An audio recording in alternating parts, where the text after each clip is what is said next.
Amém, amados irmãos, bom dia. Estamos na segunda-feira do nosso volume 3, livro 3 do nosso alimento diário, Deus manifestado na carne, e a semana 3, que é exatamente o título do volume, que é Deus manifestado na carne.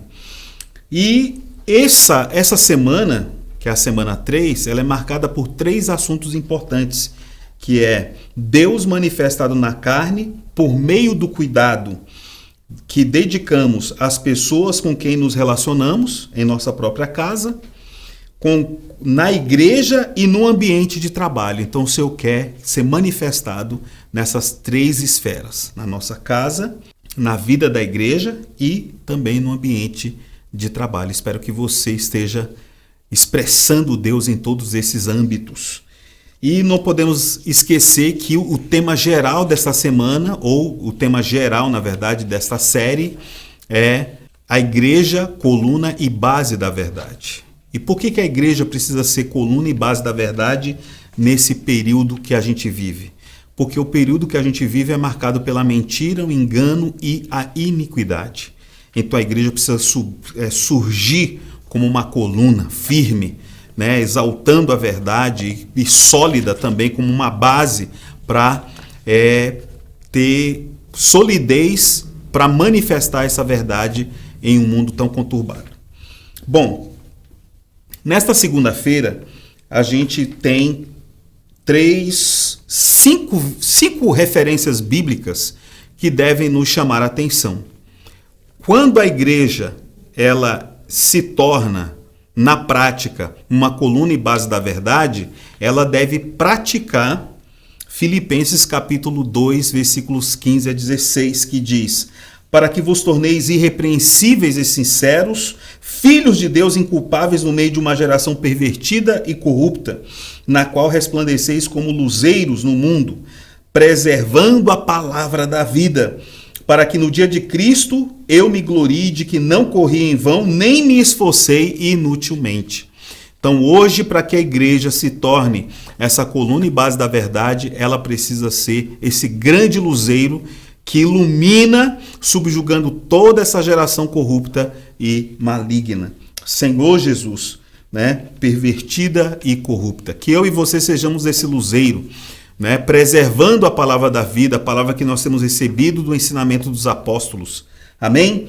E o que é esse que manifesta Deus na carne, que é uma pessoa que Deus quer usar como canal nesse período? Essa pessoa deve ser um ministro e uma testemunha. Era isso que o apóstolo Paulo era, tanto para Timóteo como para a geração que o Senhor colocou sob sua responsabilidade. Em Atos capítulo 26, versículo 16 diz: mas levanta-te e firma-te sobre os teus pés, porque por isto te apareci, para te constituir ministro e testemunha, tanto das coisas em que me viste, como daquelas pelas quais te aparecerei ainda. Então, o Senhor, ao aparecer para nós, Ele deseja constituir-nos como seus ministros e suas testemunhas. Isso não é maravilhoso? Você e eu sermos ministros e testemunha? Ministro, porque estamos constituídos do mistério e do ministério. O mistério da piedade, que é Deus manifestado na carne, nada mais é do que a vida e o viver da igreja.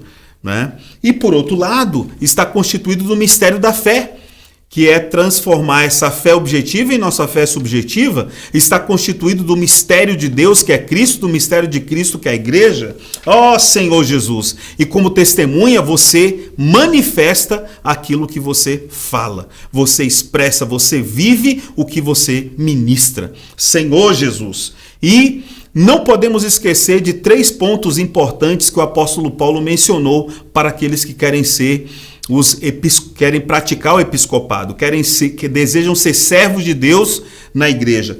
Isso está em 1 Timóteo capítulo 3, versículo 4, que é governar bem a própria casa. Versículo 5, cuidará da igreja de Deus. E o versículo 7, mostrando que ele deve dar testemunho para os de fora. Esses 3 versículos juntos nos mostram que em todos os âmbitos, tanto em casa como fora de casa, eu preciso dar um bom testemunho. E na vida da igreja, eu preciso expressar aquilo que eu sou em casa. Amado irmão, amada irmã, entre nessa segunda-feira e desfrute. Aproveite, põe seus comentários aí, põe seu ponto-chave para que essa palavra alcance o maior número de pessoas. Jesus é o Senhor.